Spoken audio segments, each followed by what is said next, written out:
Masih ingat PR-nya apa coba? Ayo, PR-nya apa?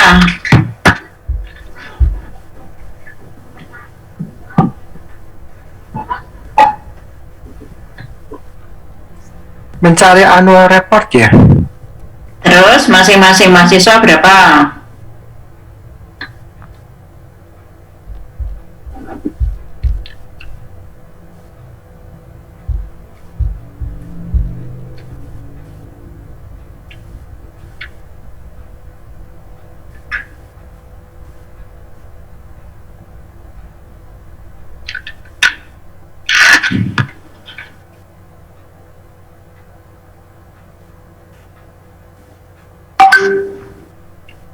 Oke ya, diperhatikan dulu PR-nya untuk yang sore. Ya, diperhatikan dulu karena memang nanti ujiannya otomatis kan tidak di kelas, dan ujiannya itu otomatis kan dikerjakan sendiri-sendiri di rumah ya, sehingga potensi untuk sama itu tinggi. Maka saya minta untuk membuat mencari laporan keuangan, dicatat dulu biar nggak lupa, mencari annual report ya, laporan keuangan untuk masing-masing mahasiswa itu satu lembaga keuangan. Lembaga keuangan itu bisa perbankan, bisa asuransi, terserah milih salah satu ya. Kemudian yang kedua itu non keuangan, itu bisa manufaktur. Manufaktur itu Indofood, misalnya PT Semen Indonesia dan sebagainya. Kemudian yang berikutnya ini untuk lembaga keuangan, lembaga non keuangan ya. Ini ada lembaga keuangan, ini ada yang oke. Berarti ya, tolong dicatat, saya ulangi, PR-nya adalah tidak dikumpulkan, yang dikumpulkan adalah nanti dikoordinir oleh ketua kelas. Nanti ketua kelas itu akan menyampaikan ke saya data-data itu. Laporan keuangan tetap dipegang oleh masing-masing mahasiswa ya, tetap dipegang oleh masing-masing mahasiswa ya. Jadi yang menyampaikan ke ketua kelas, yang pertama adalah nama, NIM, dan nama perusahaan yang dicari. Yang pertama adalah lembaga keuangan, yang kedua adalah lembaga non keuangan asing, lembaga keuangan domestik. Contohnya apa? Jadi misalnya di sini kita melihat Indofood. Indofood itu manufaktur, tetapi asing ya, asing, mayoritas itu milik asing.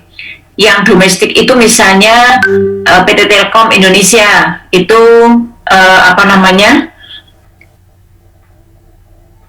domestik ya. BRI itu domestik. Oke, ada pertanyaan tentang PR-nya 2019 dan 2020. Jadi nanti untuk membandingkan antara sebelum COVID dan saat COVID. Jadi nanti pertanyaan-pertanyaan di ujian itu otomatis akan mengarah pada objek dari data yang saudara dapatkan. Oleh karena itu kan harus segera mengumpulkan, yang diperlukan adalah segera mengumpulkan nama mahasiswa, NIM, dan nama perusahaan yang menjadi PR saudara. Dan tidak perlu dikumpulkan ke saya, tetapi itu bahan nanti ujian. Bahan ujiannya saya ngambil dari situ. Kemudian yang berikutnya, ini contoh annual report untuk Indofood. Kita lihat di sini. Jadi ini ada daftar isinya. Kemudian ini ada visi misi untuk Indofood. Kemudian ini highlight untuk data keuangan. Jadi ini rasio-rasio keuangan, mulai dari penjualan neto, kemudian laba bruto, kemudian EBITDA. EBITDA itu earning before interest tax. Kemudian yang berikutnya adalah income for the year. Jadi income pada tahun tersebut dan sebagian sebelah kiri itu bahasa Inggrisnya, sebelah kanan itu bahasa Indonesianya, termasuk current asset, current liabilities, debt, net working capital dan sebagainya. Ini ringkasan dari laporan keuangan dan ini mulai 2016 sampai 2020 ya. Tapi kemudian kalau saudara mendapatkan data itu sampai 5 tahun juga nggak apa-apa, yang penting ada gambaran tahunnya adalah 2019 dan 2020 ya. Kemudian yang berikutnya, di situ ada performance grafis, yaitu grafik kinerja keuangan. Kita lihat ada penjualan neto, laba usaha, kemudian yang berikutnya ini ada yang menarik. Nah, ini shareholding structure, jadi struktur kepemilikan perusahaan. Jadi Indofood itu mayoritas milik siapa?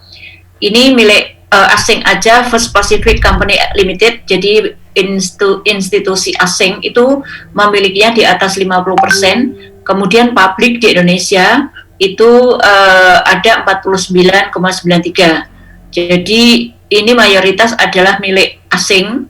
Dan kita lihat di sini masing-masing kepemilikannya terperinci ya seperti ini. Bahkan ini ada kok pengawas, komisaris dan direktur ya, komisaris dan direktur. Kita lihat kepemilikannya ada di angka sekian, tetapi ini ada Antoni Salim ya, Antoni Salim mempunyai sekian persen. Kita lihat di situ.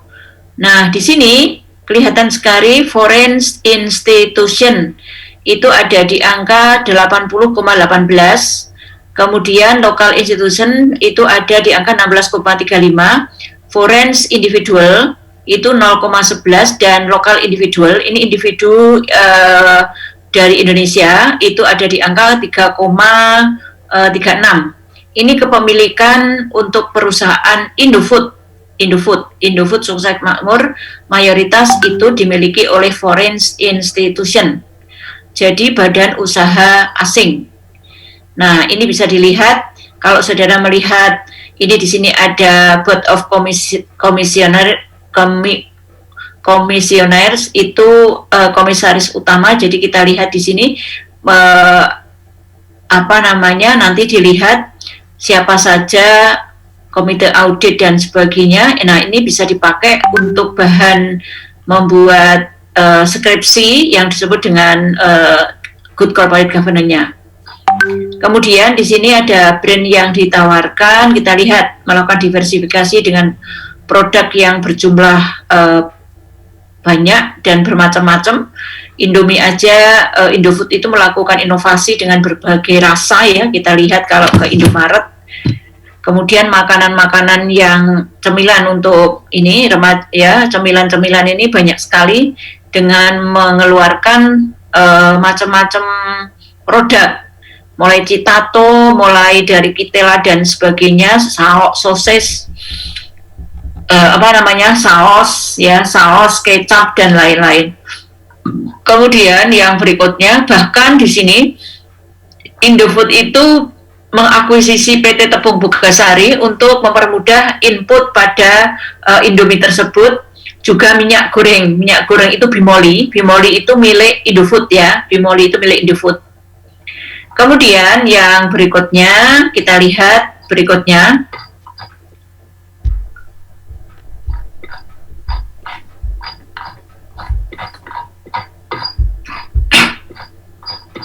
Ini nama direktur dan sebagainya. Kemudian nanti saudara lihat cek daftar isi, yang kemudian dari daftar isi itu bisa dilihat ringkasannya seperti apa dan sebagainya. Sebentar, kayaknya waktu lalu saya cek itu ada laporan keuangannya ya. Kalau yang tadi itu ringkasan dari laporan keuangan. Sebentar, kita lihat yang berikutnya. Ini annual report itu sampai 392 halaman. Annual report itu laporan tahunan untuk masing-masing perusahaan. Sebentar, sebenarnya ini ya, detail pembuatan dari annual report ini luar biasa untuk masing-masing perusahaan, karena memang ini dipakai untuk memberikan informasi ke pemegang saham. Itu modelnya seperti ini salah satunya. Bentar.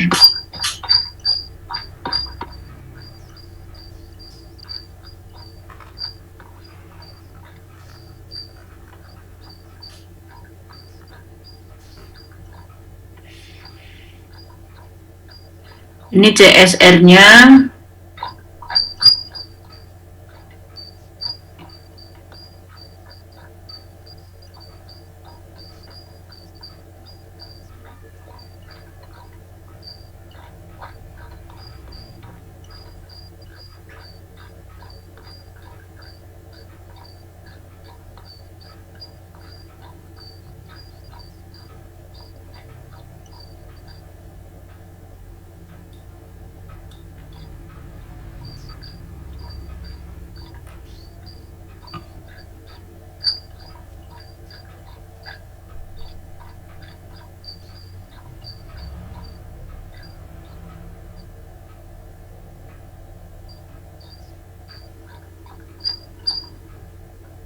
Oke, saudara lihat di sini.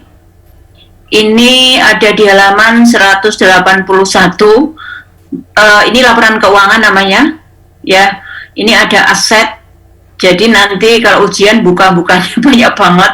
Ini ada aset kas dan setara dengan kas, investasi jangka pendek, kemudian ada piutang, kemudian ada total dari aktiva lancar itu ada 38418 238.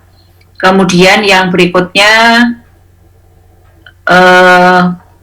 kita lihat ini total aset. Kemudian berikutnya ada di sini liabilities. Liabilities itu utang.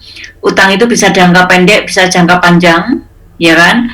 Kemudian yang di sini ada aktiva tidak lancar itu sama dengan aktiva tetap. Jadi gedung, bangunan, mesin dan sebagainya yang di situ ada nilai depresiasinya. Jadi setiap aktiva tetap, setiap aset itu akan mengalami depresiasi. Jadi penyusutan nilai. Yang tidak ada depresiasi itu hanya tanah. Dan kita melihat bahwa ini aktiva tetap, nanti akan ada kalimat akumulasi depresiasi ya, biasanya seperti itu. Jadi misalnya ada yang mengatakan di sini aset tidak lancar. Aset tidak lancar itu sama dengan aktiva tetap ya. Nah, kemudian ini di sini ada angka-angka di sini, maksudnya bisa dicek di lampiran, itu definisinya apa. Kemudian yang berikutnya liabilities dan ekuitas itu maksudnya utang dan modal sendiri. Ini ada hutang jangka pendek dan ada utang jangka panjang. Jadi ada utang jangka pendek, ada utang jangka panjang. Kita lihat di sini menjadi total liabilities. Kemudian ekuitas itu modal sendiri, yang di sini ada modal saham dan return earning atau laba ditahan. Ya, kita lihat di sini pasti nanti sisi aktiva itu akan sama dengan nilai pasiva. Di sini total aset itu ada 163, maka pasti di sini ada 163. Jadi aktiva dengan pasiva itu sama, sehingga namanya aja neraca, aktiva dengan pasiva sama. Berikutnya, coba dicek halaman berikutnya, ini yang namanya laporan keuangan dari laporan rugi laba dari penjualan. Jadi kalau jasa itu biasanya pendapatan dan lain-lain, tapi kalau manufaktur seperti Indofood itu kalimatnya penjualan, ya, penjualan. Kemudian kita melihat, nah di sini ada penjualan, beban pokok penjualan dan sebagainya. Ini juga dipelajari di manajemen keuangan 2, ya. Kemudian kalau di keuangan 2 itu ada di sisi mulai dari utang, liabilities di sini mulai dari liabilities dan ekuitas. Di situ ada utang jangka pendek dan ada utang jangka panjang dan ekuitas. Kemudian materi berikut itu terkait dengan sumber pendanaan perusahaan, itu bisa menggunakan utang, bisa menggunakan modal sendiri, atau kombinasi dari keduanya. Atau perusahaan itu biasanya hanya menggunakan modal sendiri saja, ya. Nah, proporsinya itu dipelajari pada namanya capital structure atau struktur modal di keuangan 2. Tetapi ketika perusahaan itu mau mendapatkan modal, maka perusahaan itu bisa menerbitkan saham, obligasi, dan sebagainya. Maka di situ masuk pada financing, pendanaan. Nah, ini nanti dipelajari dengan baik ya dari sisi laporan keuangan. Nah, ini termasuk laporan laba rugi, konsolidasi, dan lain-lain di sini. Dan itu yang laporan keuangan. Dan kita lihat di sini juga ada arus kas dari aktivitas operasional, nah dari pendanaan dan sebagainya. Baik, itu yang dapat saya perkenalkan kaitannya dengan annual report. Sehingga bisa kita lihat kalau satu perusahaan itu bisa 300 sekian halaman ya, jadi agak banyak.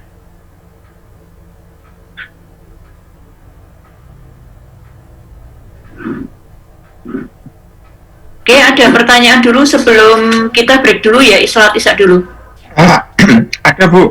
Silakan. Mau bertanya Bu tentang tugasnya ini Bu. Ya. Untuk annual reportnya itu tahunnya 2 tahun ya Bu, 2019 sama 2020 ya Bu ya? Ya. Karena nanti itu pasti ada pertanyaan belum COVID, jadi 2019 dan saat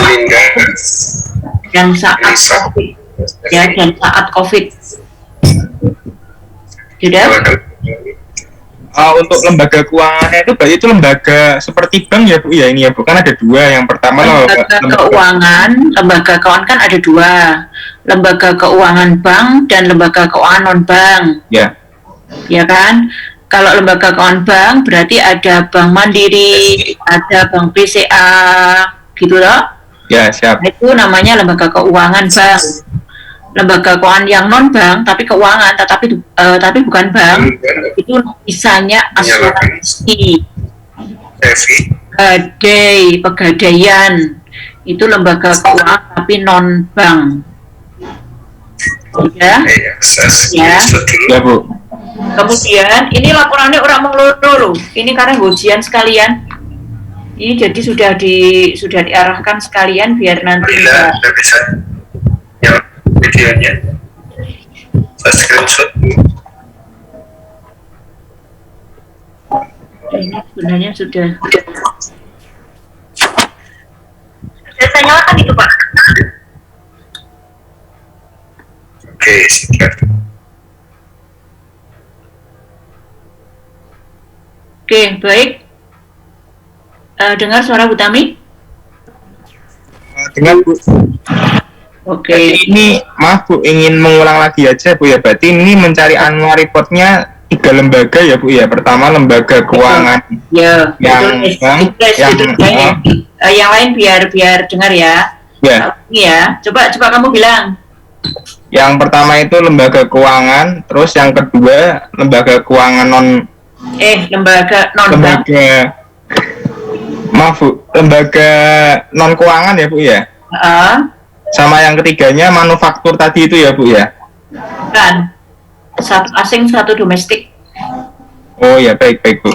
Ini tak ulangi ya, yang lain juga biar dengar. PR-nya itu adalah satu, ya kan, annual report, ya. Aku juga nulis annual report untuk lembaga keuangan. Tahunnya sama semua ya, 2019 dan 2020. Nanti akan ada pembeda antara sebelum COVID dan saat COVID. Sudah, lembaga keuangan itu boleh.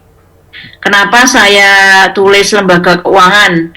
Karena boleh memilih, bisa bank, bisa asuransi, gitu. Bisa bank, bisa asuransi, dan lain-lain. Yang terpenting adalah lembaga keuangan. Sudah? Oke ya.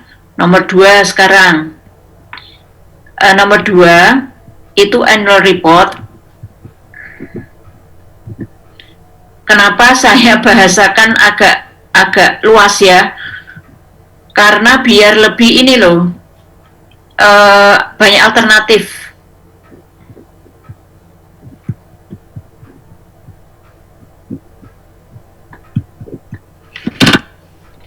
Bisa didengarkan suara saya? Iya Bu, Bisa Bu, masuk. Paham ya? alhamdulillah. Ya. Kowe iki ngomong ngono kok jangan-jangan rambut. Oke Insya ya. Allah. Jadi Enggak Bu. aman kok. Saya yakin kalau sore itu cepat nangkapai kadang-kadang. Jadi ada 3, masing-masing mahasiswa punya 3. Kemudian nama, NIM, dan nama lembaga keuangannya, tugasnya, nama-nama saja diserahkan kepada Mas Denny. Nanti Mas Denny saya minta tolong untuk merekap ya Mas. Soalnya nanti saya untuk ngecek juga, gitu ya. Oke ya. Kalau ada kesulitan nanti silahkan menanyakan ke Mas Denny, boleh, ke Bu Tami boleh. Karena ini sekalian nanti untuk bahan ujiannya. Lu kok mikir ujian sudah, karena biar saudara nggak kerja 2 kali, sehingga langsung dikasih kesempatan untuk iki Mas Dikri, saya juga deg-degan Bu karena sinyalnya nggak stabil, habis mati lampu. Yang bikin memo bakal membantu sekali. Oh ya, kilo wes nggak catatan. Mencari laporan keuangan tahunan 2019-2020. Tiap mahasiswa, ojo siswa Mas, wes mahal lo, mahasiswa. Terus engko lek wis dadi program dokter jenenge apa? Lek S1 jenenge mahasiswa, kalau S2 namanya apa Mas? Super mahasiswa gitu. Kalau S3 apa maneh jenenge? Lah semula kan dari SD sampai SMA namanya siswa. Lek wis mahasiswa S1 namanya mahasiswa. Lek S2 apa namanya? Terus lek S3 apa namanya? Ya. Ini ada lembaga keuangan, non-bank, dan bank. Ini kenapa memang saya ini kan agak ini ya. Ini bukan manufaktur ya Mas. Lembaga keuangan non-bank asing, lembaga keuangan non-bank domestik. Bodoh-bodoh non-bank. Jadi kenapa kalimatnya agak membingungkan seperti ini? Karena mempermudah mahasiswa untuk bebas memilih. Karena memang satu kelas itu banyak sekali, ini 23, nanti kalau sama nama perusahaannya nanti saya berharap tidak sama. Makanya saya suruh untuk mengumpulkan ke Mas Denny secepatnya karena biar nggak tempuk namanya. Karena memang nanti dipakai ujian sekalian. Jadi lembaga keuangan, oke, lembaga keuangan itu bisa bank, bisa non bank. Kalau bank itu ya bank misalnya bebas memilih ya, Bank Mandiri, Bank BCA, Bank BNI, yang ke publik ya. Yang paling gampang itu saudara mencarinya yang ke publik. Kemudian lembaga non keuangan, ya lembaga non keuangan itu ya bisa manufaktur, bisa non manufaktur, bisa pertambangan dan lain-lain. Pokoknya lembaga non keuangan. Sudah, biar lebih leluasa mencari, maka tidak ditulis manufaktur, enggak, lembaga non keuangan asing dan domestik. Dah. Asing itu yang kayak apa? Asing itu misalnya tadi Indofood. Kemudian yang domestik misalnya PT Semen Indonesia misalnya kayak gitu, yang mayoritas kepemilikannya pemerintah atau Indonesia itu sudah masuk di domestik gitu. Oke, ada pertanyaan dulu? Bu, mohon maaf Bu, berarti tugasnya cuma 2 ya Bu, yang lembaga keuangan dan non keuangan. 3. Oh iya, maaf Bu. Lembaga keuangan asing, lembaga keuangan itu yang asing ya Bu. Oh iya Bu. Maaf. Coba ini tak anukan all. Everyone. Ya. Ya, berarti ini tak tambahin ya. Yang 1 itu lembaga keuangan.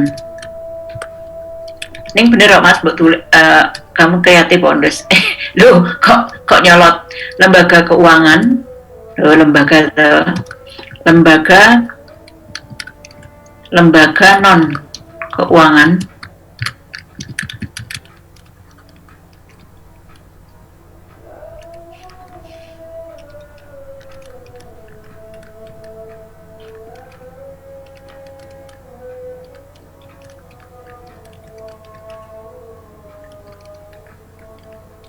Ya, ini agak longgar ini. Agak longgar itu nggak tak kasih nama manufaktur, tak kasih nama apa namanya pertambangan, nggak. Ini artinya bahwa lembaga non keuangan itu ya boleh Astra Agro Lestari, Astra Internasional itu boleh. Misalnya Indosat itu boleh, itu kan asing, Indosat kan asing, Astra kan asing, yang domestik Telkom dan lain-lain gitu. Bisa dipahami belum?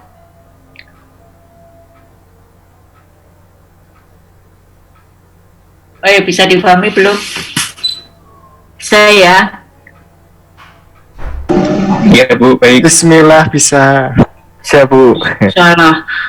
Aku tuh kalau sore itu optimis mahasiswa itu biasanya keren dan cepat merespon karena terbiasa dihadapkan pada pekerjaan di kantor masing-masing ya. Jika tetap beda, biasanya lo ya, biasa nih. Terima kasih Bu. Surat biasa. Saya ojo kan usai ono kalimat kesoryo biasanya.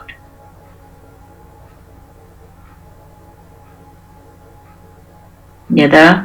Terus berikutnya, wes ya, aman ya. Berarti kayak tadi, terus nanti kan ada laporan keuangan, terus kayak gitu, dan ada itu nanti terkait dengan bidang materi yang saya jelaskan. Jadi ada capital structure, kemudian dan lain-lain itu terkait dengan laporan keuangan yang saudara cari itu.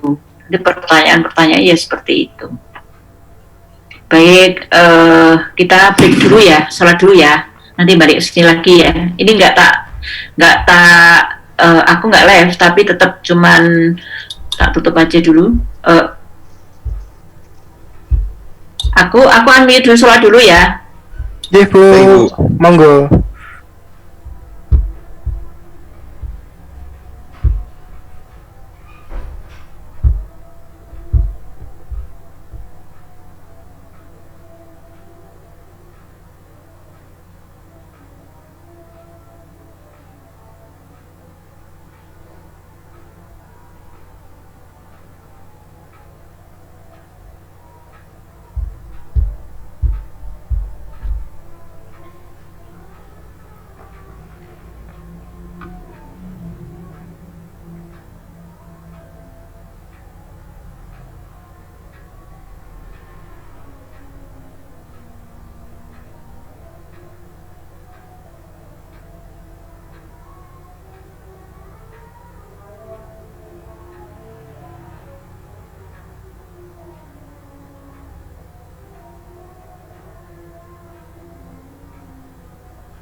Baik, saya lanjutkan ya. Assalamualaikum warahmatullahi wabarakatuh. Waalaikumsalam warahmatullahi. Nah ya, eh, lanjut sekarang pada bab yang berikutnya.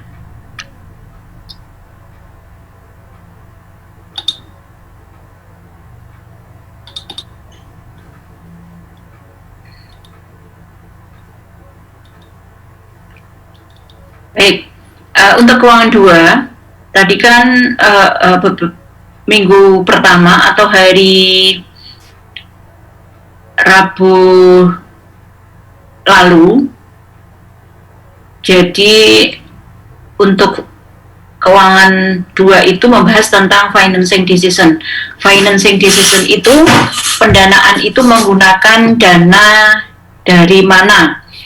Modal sendiri atau utang, kombinasi keduanya, utang dengan modal sendiri.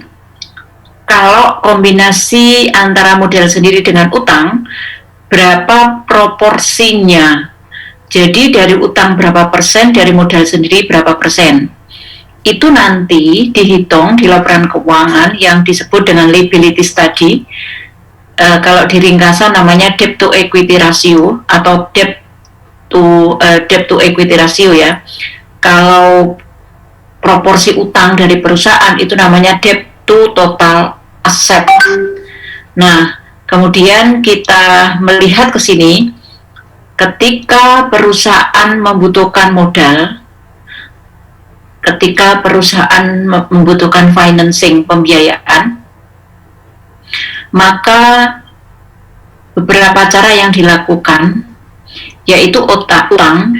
Utang itu bisa utang ke bank atau utang kepada suppliers ya, atau menjual obligasi.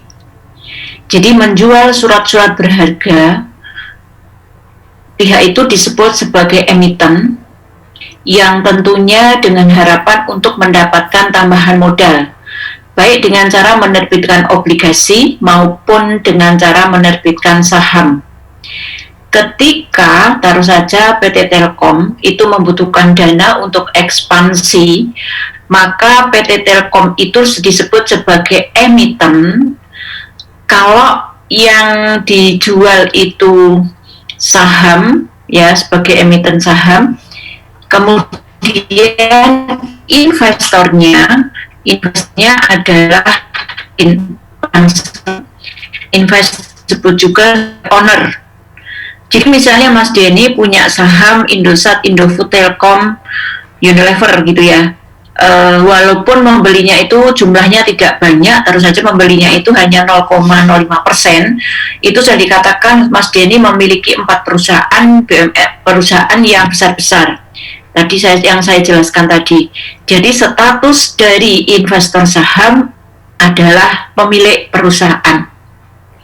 Jadi pemegang saham sama dengan investor saham, sama dengan pemilik perusahaan tersebut gitu.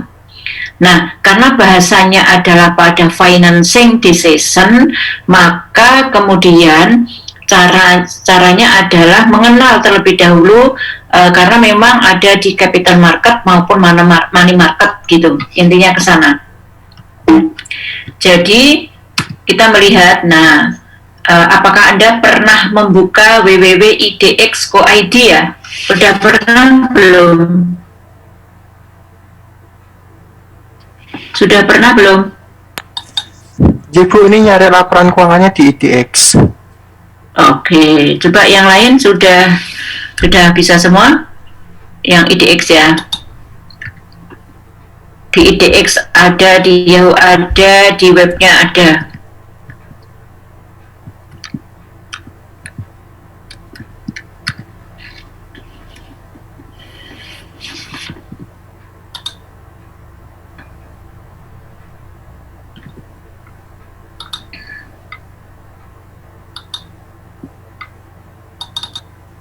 Oke, silahkan sudah bisa nyari ke IDX ya. Nanti bisa dilihat ketika sudah membuka IDX. IDX itu Indonesia Stock Exchange. maka bisa dilihat ini mulai data pasar. Ini bisa dilihat data-data laporan keuangan, bisa dilihat di situ. Ini juga data perusahaan ya, namanya fact book, bond book, digital statistik, dan fact sheet index. Ini semua data-data perusahaan itu ada di sini. Ringkasan perdagangan, ringkasan indeks, rekapitalisasi, rekapitulasi, ringkasan saham, broker, data saham, ada indeks, daftar saham, kemudian dan lain-lain ya, ada semua di sini. Kemudian kalau klik produk itu saudara mencari definisi, itu ada semua di sini. Mengapa ini penting?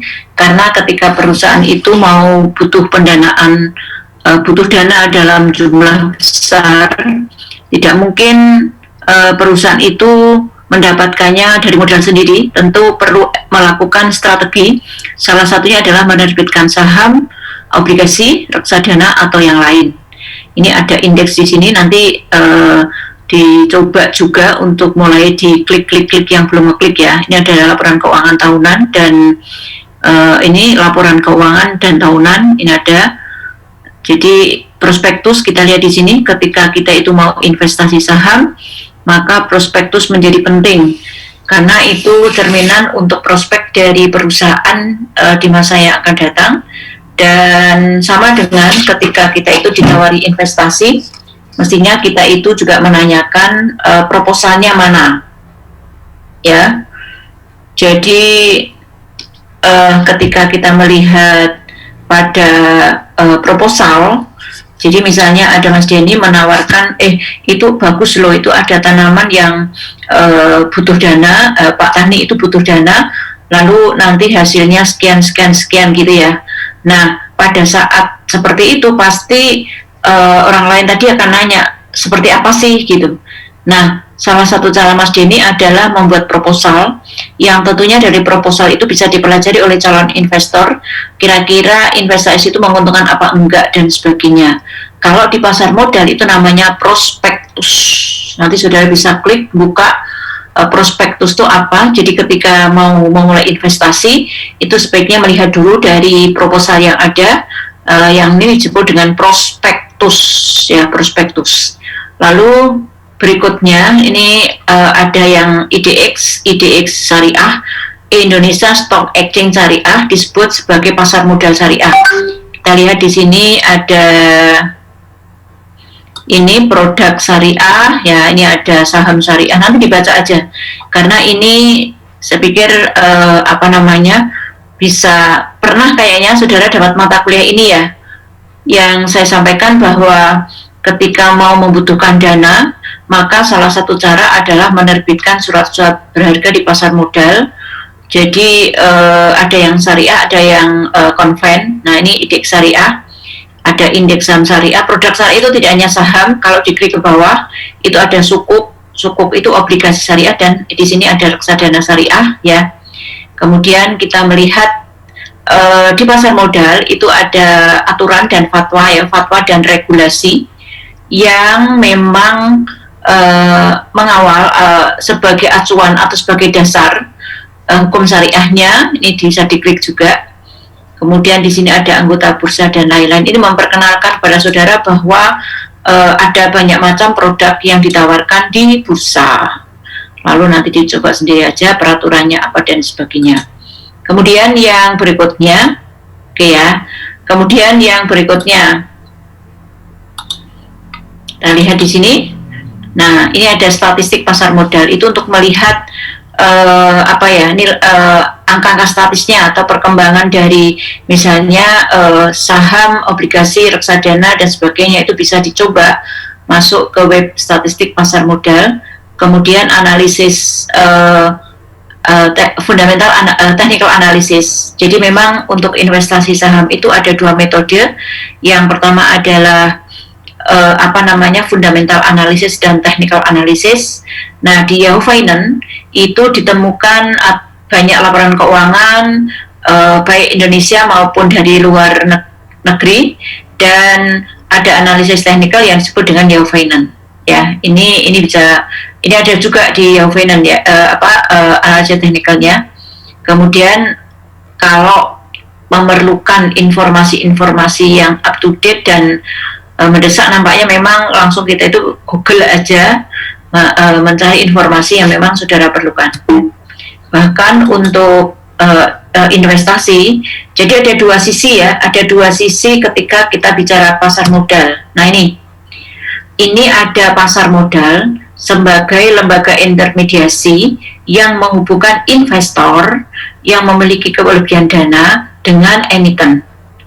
Jadi antara emiten dengan investor itu dijembatani oleh pasar modal, maka pasar modal itu disebut sebagai lembaga intermediasi, gitu. Maksudnya gitu.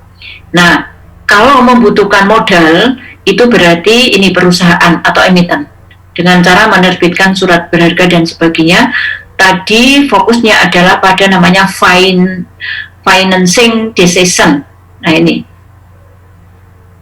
financing decision ada di area ini. Oke, ini nama industrinya. Ini ada investment tadi yang saya jelaskan, ada saham, obligasi dan sebagainya. Kemudian waspada terhadap penipuan investasi. Pastikan bahwa investasi yang nanti saudara pilih ada investasi yang legal dan memang di bawah OJK. Karena memang dengan adanya digital saat ini itu berkeliaran penipu yang berkedok investasi ya, kadang-kadang menggunakan logonya OJK juga ada. Nah ini ada beberapa penipu yang memang ditutup usahanya oleh OJK. Oke, baik, ini untuk investasi, dua hal yang selalu dipertimbangkan yaitu return dan resiko. Setiap aktivitas apapun selalu memperhitungkan return dan resiko. Kemudian di sini ada resiko yang disebut dengan resiko sistematis dan unsistematis. Kalau yang sistematis itu misalnya tingkat inflasi, suku bunga, resesi, dan lain-lain. Kalau yang tidak sistematis itu yang berasal dari internal perusahaan. Oke, di sini ada capital market, ada money market. Kalau pasar modal yang diperjualbelikan adalah saham, obligasi, dan sebagainya. Kalau pasar modal itu memperjual falas ya, valuta asing. Nanti keuntungannya adalah dari selisih antara harga beli dengan harga jual. Kemudian ini go public ya. Kalau perusahaan itu ingin mencari dana di pasar modal di awal itu harus melakukan IPO, initial public offering, jadi menawarkan sahamnya kepada publik. Bahkan ada pasar primer, sekunder, ya, kemudian ada pasar ketiga, ada pasar keempat.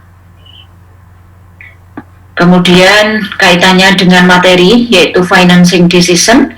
Pasar modal itu sumber pendanaan jangka panjang bagi investor yang memerlukan dana cukup besar. Kemudian dari sisi investor itu sebagai sarana investasi dengan banyak pilihan produk yang ditawarkan.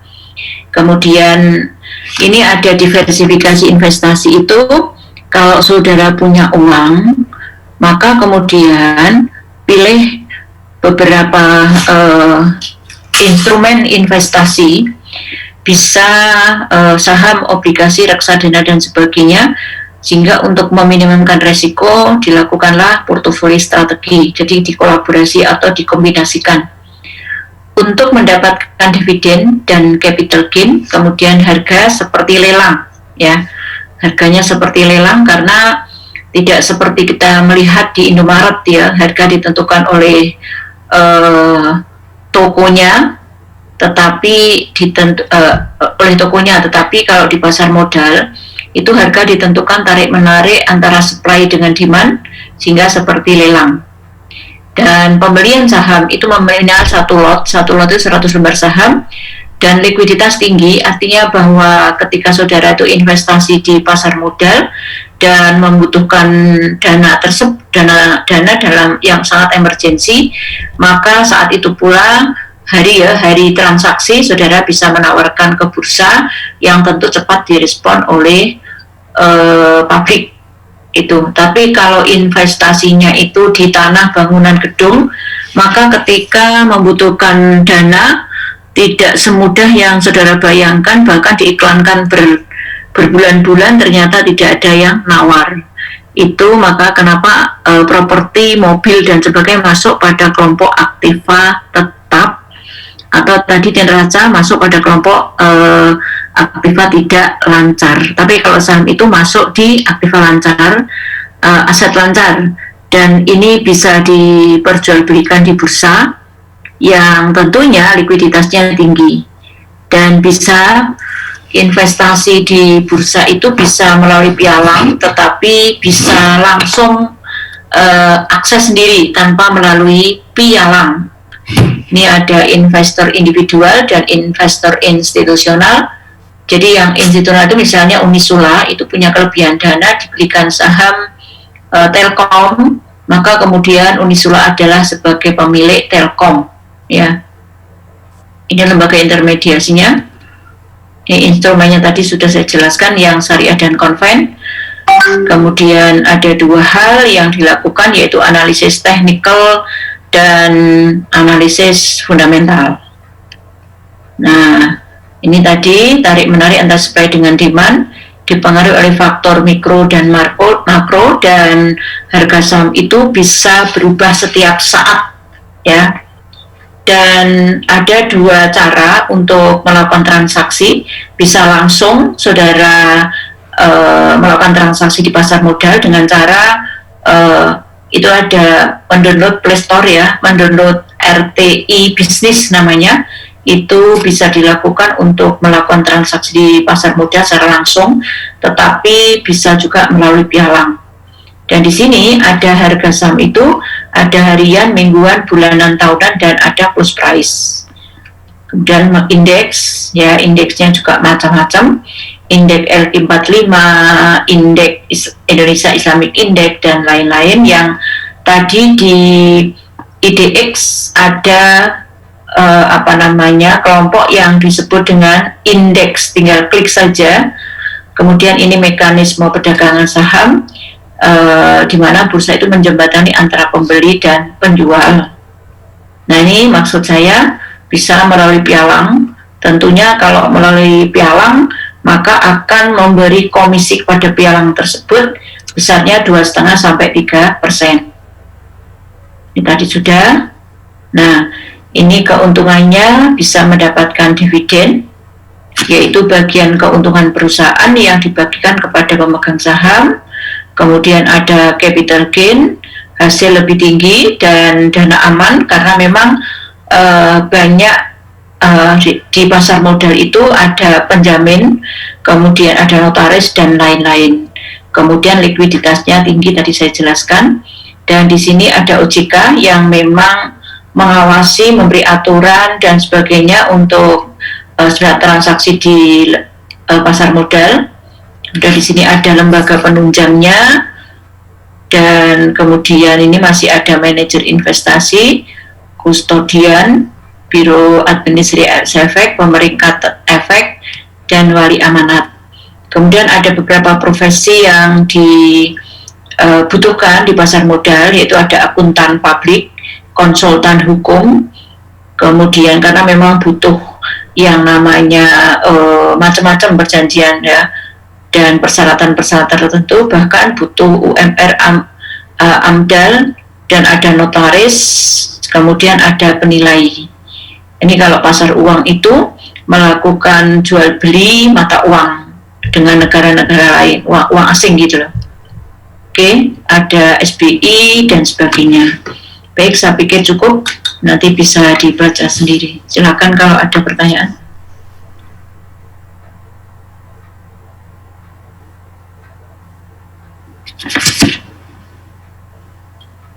Oke, kalau ada pertanyaan silakan. Gampang ya. Oke, dipelajari kalau begitu. Baik, malam ini kita tutup bersama-sama dengan membaca hamdalah. Alhamdulillahirabbil alamin. Alhamdulillahirabbil alamin. Alhamdulillahirabbil alamin. Ini sudah tengkuk tapi ngajar lagi sampai jam 9:30 nanti ini MM. gantian. Baik, assalamualaikum warahmatullahi wabarakatuh. Sampai surat. Waalaikumsalam warahmatullahi wabarakatuh. Terima kasih Bu Tamimah.